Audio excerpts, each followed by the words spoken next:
Mapagpalang araw po guys. Andito po tayo sa first floor, harap ng Carrefour. Okay, so kung gusto nyo po magbili, pwede po kayong pumasok dyan sa loob. At marami pong sale. Okay. So ikot muna tayo papunta doon sa dulo.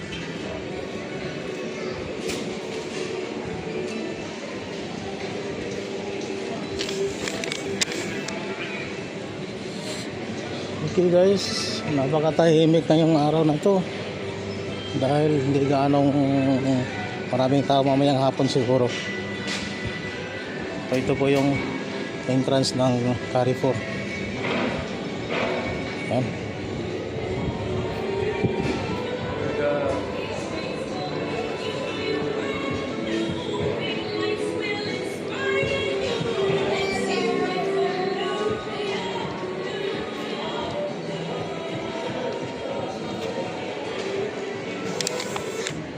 Guys, ito po yung main entrance na labasan.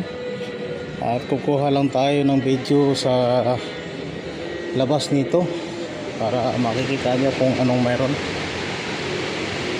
Okay. So ito po yung labas guys ng Carrefour. Okay. Yan. Okay guys, hanggang dito lang po at maraming salamat.